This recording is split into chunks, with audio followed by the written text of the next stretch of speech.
Major changes এসছে এবং আমাদের যে বাচ্চারা যারা আজকে স্কুলে যাচ্ছে এরা শুধুমাত্র একজন ভালো মানুষ হবে সেটাই শেষ নয়, আগামী দিনে এরা কোনো একটা ক্যারিয়ারের মানে ক্যারিয়ারকে বেছে নেবে বা সেটার জন্য উপযুক্ত হবে।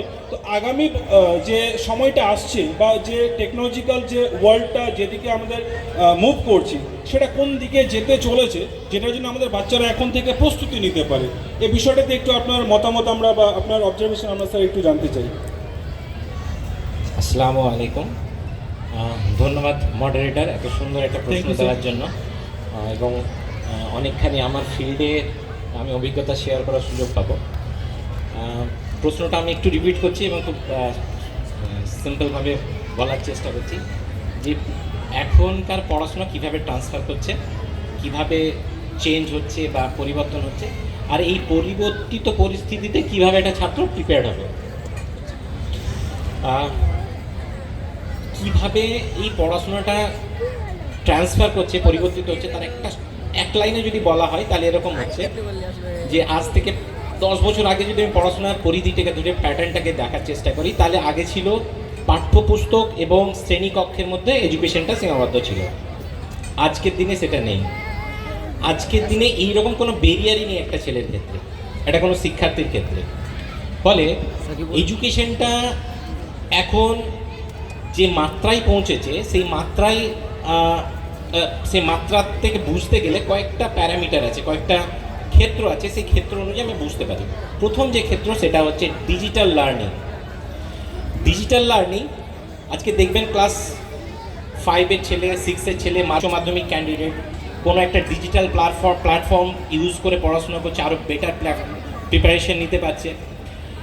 কোনো একটা কন্টেন্ট বইয়ের মধ্যে যেটা আছে সেটাকে আরও ভালো করে দেখার জন্য, অ্যানিমেশনের মাধ্যমে তার অ্যাপ্লিকেশন দেখার জন্য, সেটাকে বোঝার জন্য যে ডিজিটাল মাধ্যমগুলো পাচ্ছে।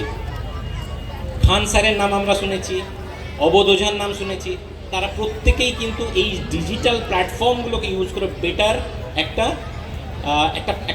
একটা এডুকেশন সিস্টেমে সাপোর্ট দিতে পারছে। ফলে এইটা একটা ক্ষেত্র যেখানে বই ছিল, বইয়ের মধ্যে আমাদের জ্ঞান নেওয়ার যে সীমাবদ্ধতা ছিল, স্যার টেক্সট বুক হোক, রেফারেন্স বুক হোক, এই অবধি ছিল, টিচার এবং ক্লাসরুম অবধি ছিল, এখন সেই পরিধিটার মধ্যে সীমাবদ্ধ নেই। দ্বিতীয় যে ক্ষেত্র, সেই ক্ষেত্রটা হচ্ছে যে ইন্টারন্যাশনাল এডুকেশন। ইন্টারন্যাশনাল এডুকেশন মানে হচ্ছে যে পড়াশোনার মান বা পড়াশোনার যে সীমা সেটা কিন্তু আমাদের এখন কোনো একটা নির্দিষ্ট স্থানকে কেন্দ্র করে পড়াশোনাটা এখন নেই। মানে আপনি যদি মনে করেন আমি সোশ্যাল সায়েন্স নিয়ে পড়বো, মানে আমার মালদা বা পশ্চিমবঙ্গের বাঙালিকে নিয়ে আমি ভাববো, তাহলে কিন্তু সেটা ভাবার আর সুযোগ নেই যে সেখানে আপনার সীমাবদ্ধতা থাকবে। যদি আপনি মেডিকেল সায়েন্স নিয়ে পড়তে চান, আপনি যদি টেকনোলজি নিয়ে পড়তে চান, তাহলে ভারতের বা আমাদের প্রদেশের কোনো টেকনোলজির মধ্যে আমার চিন্তাভাবনা সীমাবদ্ধ থাকবে, তাহলে কিন্তু হবে না। তার মানে গোটা দুনিয়াতে যে টেকনোলজি যেভাবে উন্নত হয়েছে, অন্যান্য মেডিকেল সায়েন্স যেভাবে উন্নত হয়েছে, সেইভাবে আমাদেরকে এগিয়ে যেতে হবে, সেইভাবে পড়াশুনোর মানটাকে নির্ধারণ করতে হবে। 3 নম্বর একটা খুব ইম্পর্টেন্ট জিনিস, আমার মনে হয় প্রত্যেকে এই জিনিসটা দেখতে পাচ্ছেন, সেটা হচ্ছে পড়াশোনাতে কৃত্রিম বুদ্ধিমত্তার অ্যাপ্লিকেশন, তার মানে এআই এর অ্যাপ্লিকেশন। এখন এআই এর অ্যাপ্লিকেশন মানে হচ্ছে আপনি একটা আনকমন কোনো একটা কোশ্চেন আপনার মনে আসছে, একটা স্টুডেন্টের মনে আসছে একটা কিছু প্রশ্ন, সেটার কি করে আপনি সমাধান পেতে পারেন? আইদার আপনাকে ওয়েট করতে হবে টিচারের সঙ্গে কথা বলার জন্য। টিচার যদি আপনার প্রশ্নের উত্তর কতটুকু দিতে পারবে, টিচারের যতটুকু বুদ্ধি, যতটুকু তার জানার সীমা, তার ভিত্তিতে তাকে উত্তর দেবে। কিন্তু এআই এমন একটা জায়গা তৈরি করে দিয়েছে সেখানে আপনার যে কোনো প্রশ্নের উত্তর এবং একটা বৃহত্তর লাইব্রেরি, মানে গোটা দুনিয়া যত লাইব্রেরি আছে সমস্ত লাইব্রেরিকে ঘেঁটে একটা আপনার সঠিক উত্তর দেওয়ার সুযোগ পেয়েছে। 3 নম্বর। 4 নম্বর হচ্ছে যে এডুকেশনটা আমরা নিচ্ছি সেই এডুকেশনটা শুধুমাত্র বই ভিত্তিক এডুকেশন নয়, এটার অ্যাপ্লিকেশনটাও জানতে হবে। অ্যাপ্লিকেশন যদি না জানা হয় তাহলে আজকে কিন্তু ওই শিক্ষাটাকে আমাদের জীবনে ব্যবহারিকভাবে আমরা প্রয়োগ করতে পারবো না। আর সবশেষ যে বিষয়টা আসছে সেইটা হচ্ছে পেশাভিত্তিক পড়াশোনা। মানে ধরুন একটা স্টুডেন্টকে যদি আমি জিজ্ঞাসা করি, ক্লাস 6-এর ছেলেকে যে তুমি কি হতে চাও, সে যদি না জানে যে তার আগামী দিনে কোন পেশাকে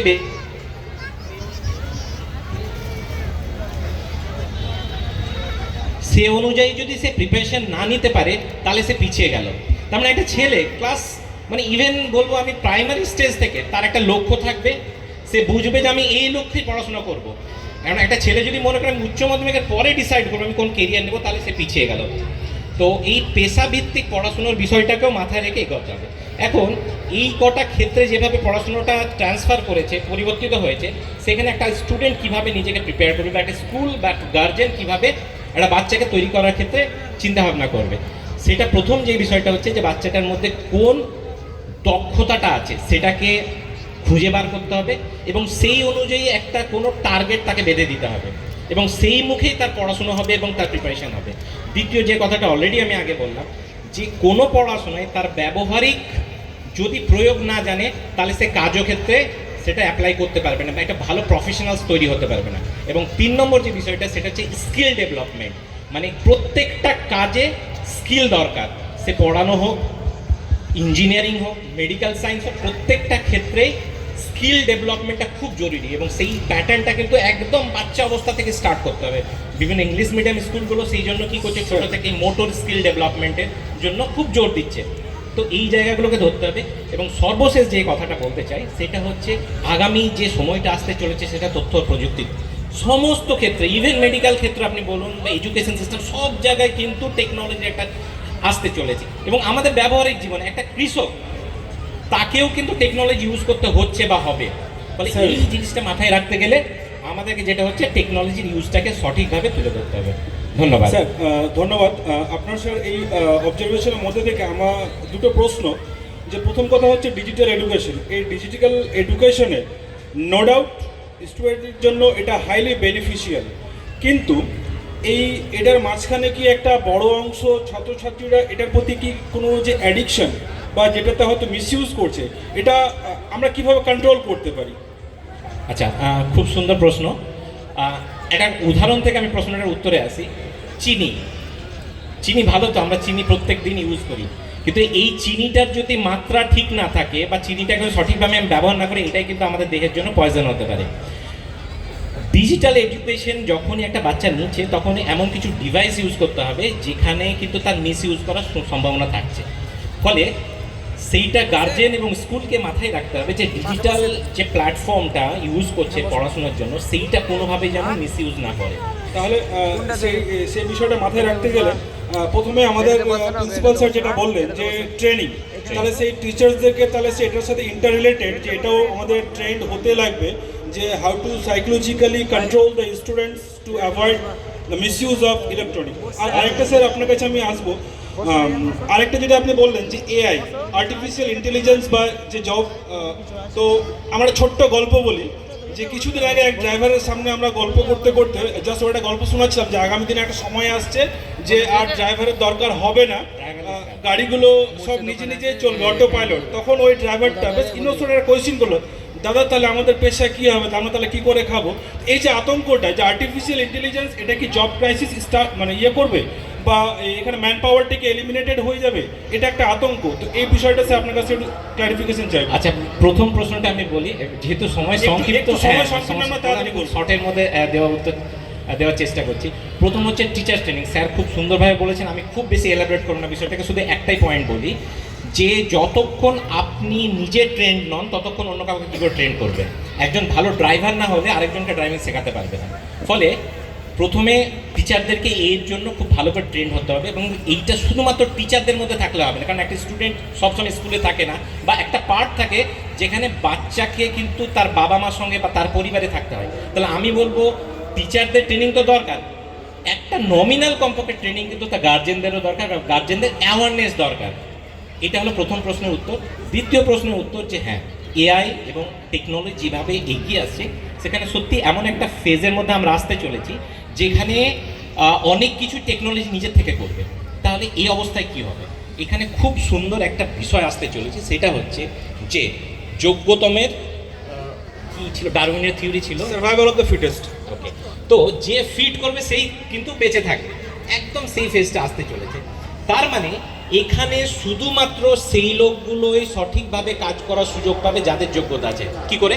কারণটা হচ্ছে যে ধরুন একটা জায়গা, একটা কার, ড্রাইভারলেস কার, হ্যাঁ, ড্রাইভারলেস কার, সেই ড্রাইভারলেস কারটা রিপ্লেস করবে কাকে? ড্রাইভারকে, কিন্তু এর কোডারকে কিন্তু রিপ্লেস করতে পারবে না। যে কারটাকে তৈরি করছে তাকে কিন্তু রিপ্লেস করতে পারবে না। তাহলে টার্গেটটা কী হবে? আপনাকে আমাকে সেই জায়গায় টার্গেট করতে হবে যে এই এআইটাকে কে তৈরি করছে, ডিভাইসগুলোকে কে তৈরি করছে, সেই জায়গায় টার্গেট করতে হবে, নিজেকে ওই জায়গায় উন্নতি করতে হবে। যদি না করতে পারি, তাহলে আমরা যদি নিজেকে ড্রাইভার লেভেলে রাখি, তাহলে কিন্তু আমরা এলিমিনেট হয়ে যাবো। ধন্যবাদ স্যার, আমি বুঝতে পেরেছি বিষয়টা হচ্ছে যে কম্পিউটার আমাদের কন্ট্রোল করছে না, আমরা কম্পিউটারকে কন্ট্রোল করছি, যেভাবে আমরা ইনপুট দিব সেভাবে আউটপুটটা পাবো। ধন্যবাদ স্যার। আমি আমাদের সময়ের অভাব, আমি এবার নেক্সট চলে যাব আমাদের পারফেক্ট মিশনের কর্ণধার আব্দুল মালিক স্যারের কাছে। বিষয়টা হচ্ছে যে নানান রকমের স্কুল এবং সরকারি স্কুলের সাথে সাথে নানান বেসরকারি স্কুল এবং বিভিন্ন রকমের স্কুল, বেসরকারি স্কুল আমরা আমাদের কালীচুকে দেখতে পাচ্ছি। তো স্যারের কাছ থেকে আমি জানতে চাইবো যে what are the main things আর what are the main factors, যে আমাদের প্রধান বিষয়গুলো কি কি, সেটা যে লেভেলের স্কুল হোক না কেন, যে বিষয়গুলো একটা স্কুলকে আবশ্যিক রূপে মানে অ্যারেঞ্জ করতেই লাগবে, আদারওয়াইজ টিচিং লার্নিং যে প্রসেসটা সেটা হয়তো সাকসেসফুলি রান করতে পারবে না। তো সেই মোস্ট ইম্পর্টেন্ট থিংগুলো কি কি, ওটা স্যার একটু আপনি প্লিজ আপনি বলবেন। অসংখ্য ধন্যবাদ সঞ্চালক মহাশয়কে এবং সম্মানীয় উপস্থিতি, সামনে বসে থাকা বইপ্রেমী সকলকে শুভ সন্ধ্যা ও আমার সালাম। খুবই একটা গুরুত্বপূর্ণ উনি কোয়েশ্চেন করলেন যে আজকের দিনে শুধু আমাদের কালিয়াচক নয়, শুধু মালদা জেলা নয়, শুধু আমাদের রাজ্য নয়, সারা ভারতবর্ষব্যাপী সরকারি স্কুলের সঙ্গে সঙ্গে জনসংখ্যাকে কেন্দ্র করে যে পরিমাণে সরকারি স্কুল প্রতিষ্ঠান দরকার, সেগুলো না গড়ে ওঠার কারণে এবং যে সমস্ত স্কুলগুলো সরকারি স্কুলগুলো রয়েছে সেই সমস্ত স্কুলে পর্যাপ্ত শিক্ষক শিক্ষিকার অভাবজনিত কারণে আরেকটা কারণ আমি এখানে অ্যাড করতে চাই যে বর্তমানে এই যে টিচিং লার্নিং প্রসেস, আসলে এটা যতগুলো আমাদের কাজ রয়েছে, শিক্ষণের কাজ রয়েছে এবং শিক্ষণের বিষয় রয়েছে, তার মধ্যে বলতে পারি এটা কিন্তু একটা মোস্ট ইম্পর্ট্যান্ট একটা টাস্ক। আমরা how to use essential materials for teaching, আমরা শিক্ষণের জন্য কী কী শিক্ষণ আমরা নেব এবং সেটাকে হাউ টু টিচ, কীভাবে শিক্ষাটা দেব, তার জন্য যুগোপযোগী যে সমস্ত এসেন্সিয়াল জিনিসের প্রয়োজন সরকারি অনেক স্কুলে, অনেক কলেজে সেটা না থাকার কারণে বর্তমানে বেসরকারি স্কুলের উত্থান ঘটেছে এবং আগামীতে খুব অল্প দিন, যেটা আমাদের কাছে যে সংবাদটা রয়েছে তাতে এই এডুকেশন সিস্টেমটা সেটা পুরোটাই প্রাইভেটাইজেশন হয়ে যাচ্ছে আর কি। তো যাই হোক, স্যারের কোয়েশ্চেনের দিকে আমি আসছি যে আমরা শিক্ষকরা আমরা ক্লাসরুমে কীভাবে শিক্ষা দেব, ওভারঅল আমাদের স্কুল অ্যাটমসফিয়ারটা আমরা কীভাবে হেলদি একটা অ্যাটমসফিয়ার আমরা তৈরি করব আর কি। আসলে সেই অ্যান্সার দিতে গিয়ে আমাদের বলতেই হয় যে শিক্ষক অ্যাকচুয়ালি কারা। আমাদের এডুকেশন থেকে আমরা জানতে পেরেছি যে একজন শিক্ষক আর teacher, he is the icon of the society, he is the mirror of the society, তিনি সমাজের আয়না। অনুরূপভাবে তিনি একজন স্কুলের আয়না তথা দেশের আয়না। আসলে তিনি হচ্ছেন এমন একটা আয়না, যে আয়নার প্রতিচ্ছবিটা হচ্ছে ছাত্রছাত্রী এবং অন্যান্য ব্যক্তিবর্গ। তো একজন শিক্ষক যখন শিক্ষাদান দিতে যাবেন অনেকগুলো ধাপ রয়েছে এখানে।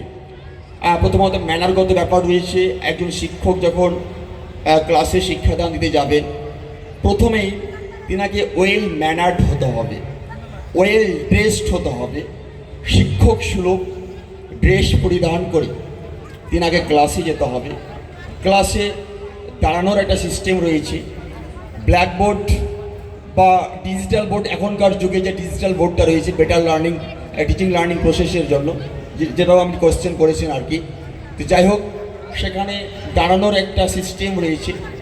আমরা যদি ডাস্টার ইউজ করি, ডাস্টারটা কোন হাতে নেব, চকটা কোন হাতে নেব, তার একটা সিস্টেম রয়েছে। এগুলো বাহ্যিক দিক আর কি। তারপরে যাই হোক, যখন আমি ক্লাসে যখন যাব, তখন আমি যে বিষয়টা পড়াবো, মধ্য কথা যে বিষয়টা, যে কন্টেন্টটা আমি পড়াবো, হতে পারে গদ্য বা পদ্য বা কোনো নোভেল বা ম্যাথমেটিক্স বা ফিজিক্স, যে কোনো একটা বিষয়ের একটা কন্টেন্ট আমি যে পড়াতে যাব, তখন প্রথমত আমাকে খেয়াল রাখতে হবে যে সেই কন্টেন্টের যে অবজেক্টিভসটা রয়েছে, যে আউটলাইনটা রয়েছে, স্যার সেটাকে ক্লিয়ারলি সুন্দরভাবে বোর্ডের একটা নির্দিষ্ট স্পেসে সেটাকে লিখে দিয়ে আমরা সেকেন্ড স্টেপে আমরা যাব, যেটা খুবই দুর্লভ, যেটা আমাদের পুরো একটা কন্ডিশন ওভার আবার কালিয়ে যাও আমি বলতে পারি। আমার ইনস্টিটিউটও সেটা রয়েছে, আমাদের আমি যে স্কুলে জব করি সেই স্কুলেও সেটা রয়েছে। সেটা হচ্ছে মানে সেকেন্ড যেটা point that is very important, সেটা হচ্ছে মোটিভেশন। এই মোটিভেশনটা মানে কি বলবো, দুঃখ লাগে আমাকে, মানে ভারাক্রান্ত অবস্থায় আমি পড়ি আর কি, যে এই মোটিভেশন লাইনটা, যে how to introduce with a student first, সেটা কিন্তু আমাকে মাথায় রাখতে হবে। সেটা হবে কিন্তু অ্যাড্রেসিংটা হবে প্রথমত ফর্মালি, তারপরে কিন্তু অ্যাড্রেসিংটা আমাকে করতে হবে যে অবজেক্টিভটা আমার রয়েছে তার রিলেটেড, তারপরে আমাকে কন্টেন্টে যেতে হবে।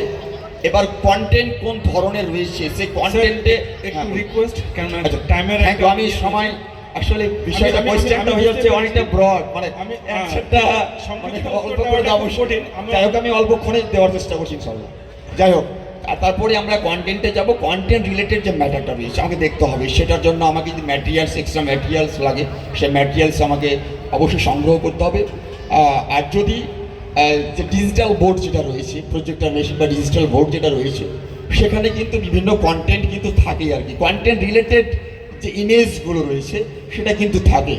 তাহলে অবশ্যই আমরা চেষ্টা করব, স্যার বলেছেন যেহেতু যে প্রাইভেট স্কুলগুলো রয়েছে সেখানে আপগ্রেডিং সিস্টেমে, যেহেতু এখন এই পৃথিবীটা কিন্তু অনেকটা গতিশীল। আমি গতকালকে আমার বক্তব্যতে আমি বলেছিলাম যে এই গতিশীল পৃথিবীতে আমরা কতটা গতিশীল সেটা কিন্তু আমাদের খেয়াল রাখতে হবে, নইলে আগামী দিনটা খুবই একটা মানে ডিফিকাল্ট, একটা চ্যালেঞ্জিং একটা মোমেন্ট আসছে আমাদের। একটা প্রশ্ন যাই হোক, বলুন, বলুন। প্রশ্ন আসবো, সরি টু ইন্টারাপ্ট ইউ, কারণ আমরা টাইমের একটা ক্রাইসিসের মধ্যে দিয়ে যাচ্ছি। আপনি এতক্ষণ ধরে যা যা বলছেন আমরা সবাই বুঝতে পারলাম যে সমস্ত কিছুর ঊর্ধ্বে মেন ইম্পর্টেন্ট জিনিসটা হচ্ছে টিচার, বা একটা স্কুলের যে সমস্ত ইনভেস্টমেন্ট, যা ইনফ্রাস্ট্রাকচার, সব থেকে মোস্ট ইম্পর্টেন্ট ইনভেস্টমেন্ট হচ্ছে ইন্টেলেকচুয়াল ইনভেস্টমেন্ট, যেটা হচ্ছে টিচার্সদের উপর। Right. টিচার্সরা হচ্ছে মোস্ট ইম্পর্টেন্ট পার্ট। তাহলে আপনার কাছ থেকে একটা জিনিস আমি জানবো, এটা আপনি কতটা কিভাবে লক্ষ্য করেছেন যে আজকের দিনে আমাদের ইয়ং জেনারেশনের মধ্যে যে একটা ড্রিম ক্রেজ রয়েছে, সবাই আমরা হতে চাই ডাক্তার, ইঞ্জিনিয়ার, সেই ক্রেজটা কি আমরা দেখতে পাই? বাচ্চারা মোটিভেটেড হয়ে বলে যে আমি হতে চাই একজন শিক্ষক, নাকি আমরা শুধুমাত্র আলোচনার মধ্যে রাখি যে শিক্ষকতার পেশাটা হচ্ছে সমাজের সব থেকে নবলেস্ট বা সবচেয়ে একটা নোবেল পেশা, কিন্তু কোনো একটা জায়গাতে হয়তো বাচ্চারা, আমি জানি না কেন, সেটা আপনার কাছ থেকে শুনতে চাইবো, যে বাচ্চারা কোনো কিছু প্যারামিটারের কারণে সে হয়তো মোটিভেশনটা হারিয়ে ফেলছে।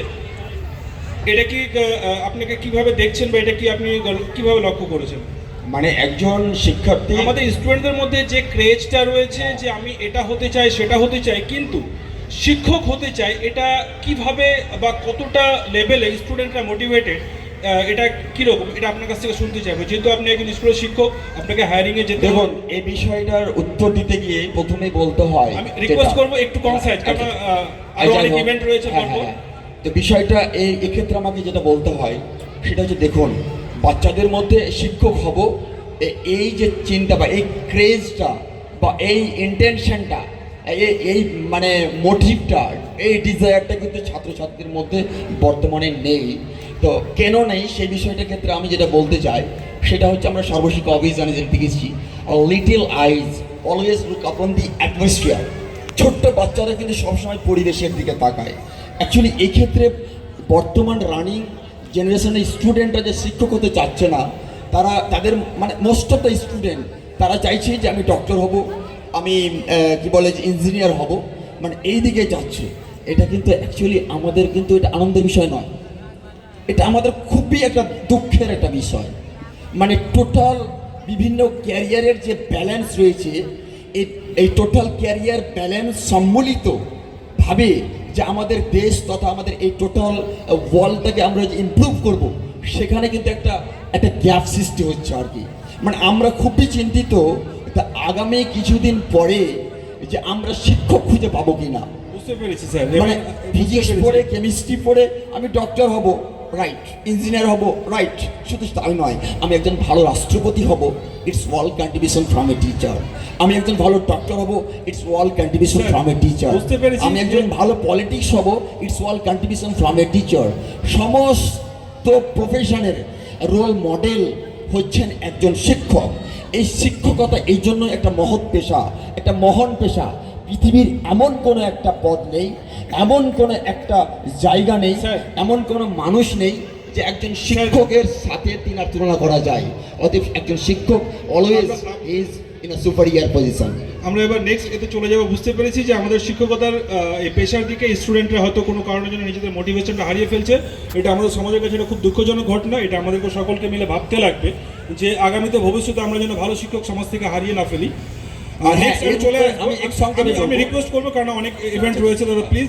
আমি এবার নেক্সট চলে আসবো আমাদের নেক্সট স্পিকার তারবিয়া পাবলিক স্কুলের প্রিন্সিপাল স্যারের কাছে। স্যার, আপনার কাছে আমাদের জানার বিষয়টা হচ্ছে যে একটা স্টুডেন্ট যখন হাতে ব্যাগ নিয়ে স্কুলে যায়, তো প্রথমে আমরা সকলেই জানি যে আমরা পড়াশোনা করি একজন ভালো মানুষ হবার জন্য, আবার তার সাথে সাথে এটাও জানি যে আমরা পড়াশোনা করছি জীবনে কিছু করার জন্য। পড়াশোনা করবি না তো খাবি কি, এই গল্পটা আমরা প্রায় গ্রাম্য ভাষাতে শুনেছি। তো আপনার কাছে আমাদের জানার বিষয় এটা, বা আপনাকে আমরা জানতে চাইছি কিভাবে একটা স্টুডেন্ট ব্যালেন্সটা করবে যে ওর যে কেরিয়ার এবং একটা ভালো নাগরিক বা একজন ভালো গুড সিটিজেন, রেসপন্সিবল সিটিজেন, ওকে দুটোই হতে লাগবে। ওকে ওর কেরিয়ারটাকেও মাথায় রাখতে লাগবে এবং একজন ভালো রেসপন্সিবল নাগরিকও হতে লাগবে। এটাকে একটা স্টুডেন্ট কীভাবে ব্যালেন্সিং করবে? আদারওয়াইজ স্টুডেন্টরা শুধু মনে করে এই সাবজেক্টটা পড়লে আমার জীবনে কাজে লাগবে, এই সাবজেক্টটা পড়লে আমার বেকার। কিন্তু সেটা তো আমরা মেনে নিতে পারি না, কারণ প্রত্যেকটা সাবজেক্টই একজন ভালো মানুষ হওয়ার জন্য সমান কন্ট্রিবিউশন রাখে। তো এটা স্যার আপনার কাছে আমাদের অনুরোধ যে এটাকে কীভাবে একটা স্টুডেন্ট ব্যালেন্স করবে। বিসমিল্লাহির রহমানির রহিম। আসসালামু আলাইকুম সবাইকে। প্রশ্নটা খুব সুন্দর, বাট উত্তরটা খুব মানে ইনডিফাইনিট একটা আনসার। এটা কোনো প্রপার উত্তর নেই এই কারণের জন্য, কারণ আপনি যে বললেন বইয়ের ব্যাগ নিয়ে স্কুলে যাচ্ছে বাচ্চা, সেখানে বিজ্ঞান শিখছে, ইতিহাস শিখছে, ভূগোল শিখছে, এই প্রত্যেকটা শেখার তার অ্যাপ্লিকেশানগুলো তার জীবনে করার সুযোগটা খুব কম। ইতিহাস যেটুকু শেখে মানুষ পরীক্ষা মার্কস তোলার জন্য, বিজ্ঞান যেটুকু শেখে ক্লাস 11-12 পরে ডাক্তার হবে বলে। আমি কত স্টুডেন্ট দেখেছি, ডাক্তার দেখেছি, তারা প্রতিশ্রুতি দিয়েছিল আমি ডাক্তার হয়ে গ্রামের বাড়ি গিয়ে গরিবদের চিকিৎসা করবো ফ্রিতে। কটা ডাক্তার আছে গ্রামে গ্রামে বলেন তো যারা ফ্রিতে গরিবের চিকিৎসা করে? ডাক্তার হয়ে গেছে, নিট পাস করেছে, বড় MBBS হয়েছে, কটা ডাক্তার আমাদের দেখাতে পারবেন যারা গ্রামে গিয়ে বসে তারা ফ্রিতে সপ্তাহে একদিন করে ট্রিটমেন্ট করাচ্ছেন? আমার মনে হয় হাতে গুনে 100 জনের মধ্যে হয়তো আমরা একটা পাবো না, যে তা নয় একেবারে, আমি একেবারেই বলছি না, 1 থেকে 2 জন শতাংশের হিসাবে সেটা খুবই নগণ্য। আর দ্বিতীয়ত হচ্ছে এই যে ভালো মানুষ হওয়ার যে আপনি বলছেন সিলেবাস, ভালো মানুষ ব্যালেন্সটা কীভাবে হবে?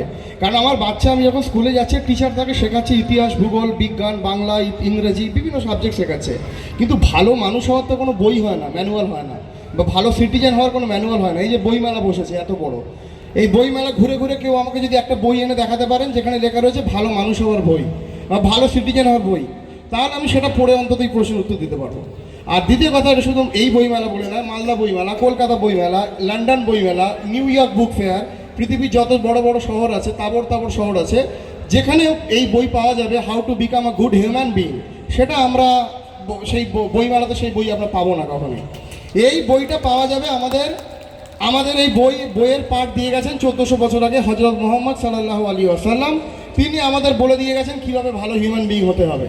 বি ভেরি, মানে এটাতে রাগঢাক করার ছুপাছুপি করার কোনো ব্যাপার নাই। ভালো মুসলিম হবে, ভালো মানুষ হয়ে যাবে অটোমেটিক্যালি। তো আমাদের এটাই দেখতে হবে যে আমরা যাদের শিক্ষা দিচ্ছি, যাদের ইতিহাস, বাংলা, বিজ্ঞান, ভূগোল পড়াচ্ছি, তাদের সাথে সাথে ধর্মীয় শিক্ষাটাও আমরা দিচ্ছি কিনা। এবং সেটা একমাত্র স্কুলের দায়িত্ব নয়, এটা পেরেন্টস, অভিভাবক, গার্জেন সবার দায়িত্ব। বাড়িতে প্রথমে ইসলামের পরিবেশ তৈরি করতে হবে, নামাজের পরিবেশ তৈরি করতে হবে। ফরজ যে কাজগুলো রয়েছে, নামাজ পড়া, সুদ না খাওয়া, ঘুষ না নেওয়া, জুয়া না খেলা, যেগুলো মিথ্যা কথা না বলা। আমি গার্জেন হিসাবে যদি 4টে মিথ্যা কথা বলি দিনে, আমার বাচ্চা তো 4টে কেন 8টা মিথ্যা কথা বলবে, ওর বাচ্চা 12টা মিথ্যা কথা বলবে। এইভাবে প্রজন্মের প্রজন্ম মিথ্যা কথা বলা হয়ে যাবে, একটা খারাপ প্রজন্ম, একটা জাহালিয়াতের যুগে আমরা চলে যাব, এবং অলরেডি চলে যাচ্ছি, সেই দিকেই যাচ্ছে, কে আমার যত যাচ্ছে। তো এই ক্ষেত্রে আমি বলবো যে ভালো মানুষ হওয়ার কোনো ম্যানুয়াল হয় না, এটা কোনো আলাদা করে কোনো সিলেবাস হয় না, আলাদা করে কোনো মার্কস হয় না। এটা শুধুমাত্র আমাদেরকে ইন্টেন্সিটি রাখতে হবে, আমাদেরকে নিয়তটা পরিষ্কার রাখতে হবে গার্জেন হিসাবে, এবং অবশ্যই মানে টিচার হিসাবে, ম্যানেজমেন্ট হিসাবে, প্রিন্সিপাল হিসাবে সবাইকে আমাদের নিয়ত রাখতে হবে যে আমার কাছে একটা বাচ্চা যখন মানুষ করার দায়িত্ব দিয়েছে, আল্লাহ তাআলা এই বাচ্চাটার প্রশ্ন আমাকে করবে। তো ওই বাচ্চাটা তোমার জিম্মেদারিতে দিয়েছিলাম, তোমার দায়িত্ব দিয়েছিলাম, কিয়ামতের দিন আমাকে প্রশ্নটা করবে। এই ভয়টুকু যদি আমরা আমাদের মনের অন্তর রাখতে পারি, আমাদের বাচ্চারা তৈরি হয়ে যাবে। এর জন্য বই পড়ার দরকার নেই, ভালো একটা সুস্থ পরিবেশ, ভালো মানুষের পরিবেশ, এইটুকু যদি আমরা এনসিওর করতে পারি, দিতে পারি, ইনশাআল্লাহ সবাই ভালো মানুষ হয়ে যাবে। থ্যাংক ইউ স্যার আপনার মূল্যবান অবজারভেশনের জন্য। তাহলে আপনার কথার সূত্র ধরে তাহলে আমরা এটা বলতে পারি, বইমেলা বা কোথাও তো আমরা এই বইটা দেখতে পাবো না, how to be a good human.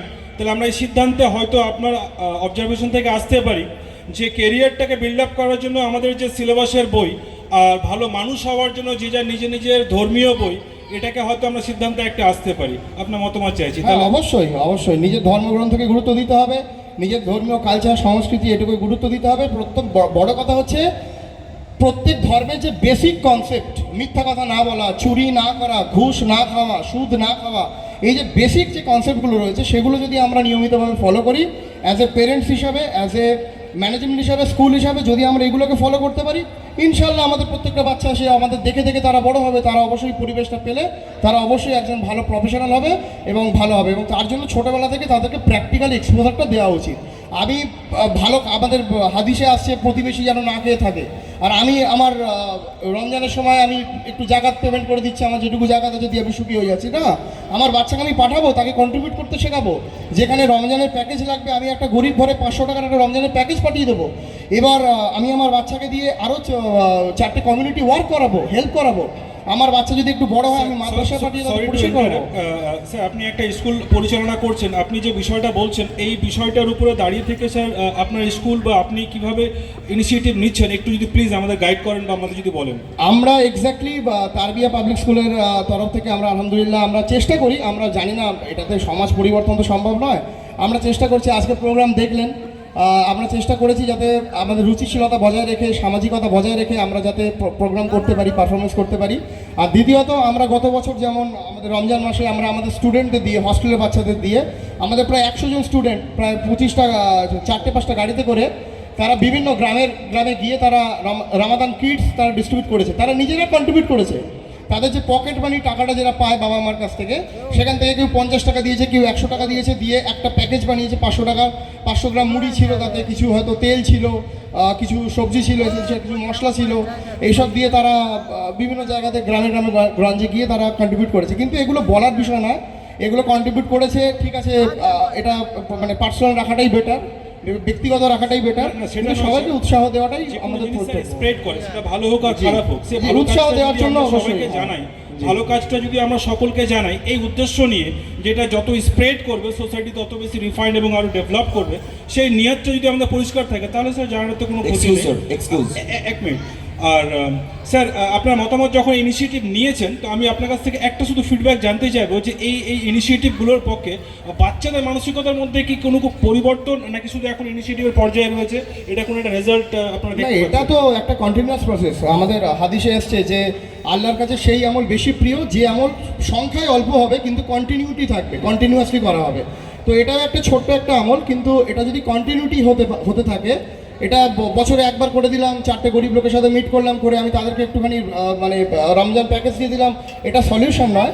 অবশ্যই বাচ্চাদের মধ্যে ইমপ্রুভমেন্ট এসছে, কারণ আমাদের ওখানে তারবিয়ার বাচ্চারা 5 ওয়াক্ত নামাজ পড়ে, মানে যারা হস্টেল স্টুডেন্ট রয়েছে, বা যারা আমাদের বাইরে থেকে আসে তারা জোহরের নামাজটা পড়ছে, তো ডেফিনেটলি এতে তো একটা ইম্প্যাক্ট আসবেই। তবে ইম্প্যাক্টটা আমরা ইমিডিয়েট দেখতে পাবো চোখের সামনে, এটা বিশ্বাস করি না। কারণ বাচ্চাদের যখন তারা বাড়ির পরিবেশে যাচ্ছে বা আরও যখন তারা রিলেটিভদের সাথে মিশছে, বিভিন্ন কালচার থেকে তার রিলেটিভরা আসছে, সেখানে ডেফিনেটলি তাদের কিছু বিহেভিয়ার চেঞ্জ হচ্ছে। বা মোবাইল অ্যাডিকশনের কথা বললেন, এখানে টেকনোলজির কথা বললেন, তার ফলে কিছু চেঞ্জেস হচ্ছে বিহেভিয়ার। আমরা চেষ্টা করে যাব, আমরা বুঝতে পেরেছি। হ্যাঁ 500 বাচ্চার মধ্যে যদি একজনকেও চেঞ্জ করতে পারি ইনশাল্লাহ আমরা তো সফল হয়ে গেলাম। তো আমি সেখানে চেষ্টা করবো যত ম্যাক্সিমাম বাচ্চা এখানে আমরা সফল হতে পারি সেটার আমরা চেষ্টা করতে পারি না। বুঝতে পেরেছি স্যার। আপনার এই জায়গাটা থেকে আমরা আবার ফিরে চলে আসছি ডক্টর হাবিব স্যার। উনি একটু আগে বললেন যে প্যারেন্টসদেরও একটা দায়িত্ব রয়েছে, যেটা অ্যাওয়ারনেস। তাহলে আপনার এই কাজটা যেটা হয়তো স্কুলে আপনারা করছেন, সেটা একই কন্টিনিউয়েশন যদি ফ্যামিলি ব্যাকগ্রাউন্ড থেকে তাহলে হয়তো একটা ট্রায়াঙ্গেল একটা কোঅর্ডিনেশন হবে, ফলে আমরা একটা পারফেক্ট সোসাইটি এক্সপেক্ট করতে পারবো। আপনাদেরকে অসংখ্য ধন্যবাদ। আপনারা আপনাদের মূল্যবান সময় দিয়েছেন এবং আপনারা আপনাদের মতামত দিয়েছেন, এবং সেই মতামতের উপরে যদি আমরা ক্লোজলি অবজার্ভ করি তো হয়তো আমাদের সোসাইটি আরও ডেভেলপ করবে, এবং এই আশা রেখেই আপনাদের সকলকে ধন্যবাদ। এবং আপনারা যারা ধৈর্য ধরে শুনলেন আপনাদের সকলকে ধন্যবাদ। আপনারা বইমেলায় এসছেন, শিক্ষার আসরে এসছেন, শিক্ষা বিষয় নিয়ে, সমাজ বিষয়, সমাজের উন্নয়ন নিয়ে আমাদের আলোচনা। এবং আপনাদের সকলের কাছে অনুরোধ যে আপনারা বইমেলায় এসছেন, কমপক্ষে বাচ্চাদের বই পড়ার জন্য উৎসাহ দিবার জন্য কমপক্ষে 2-4টে করে বই নেবেন। যার যে পছন্দ, সেটা ধর্মীয় হোক, সাহিত্যের হোক বা বিজ্ঞানের হোক, কমপক্ষে বাচ্চাদের বই পড়ার প্রতি আগ্রহী করে তোলার একটা ছোট্ট প্রচেষ্টা। বই কিনবেন, বই নিয়ে বাড়ি যাবেন, বাচ্চাদের সামনে বই পড়ার অভিনয় করবেন, যাতে করে বাচ্চারাও হয়তো সে বইটার প্রতি আগ্রহী হয়ে ওঠে। সকলে ভালো থাকুন, সুস্থ থাকুন। এ বলে আজকে আমাদের এই ডিসকাশন এখানে সমাপ্ত হচ্ছে। ধন্যবাদ। আসসালামু আলাইকুম।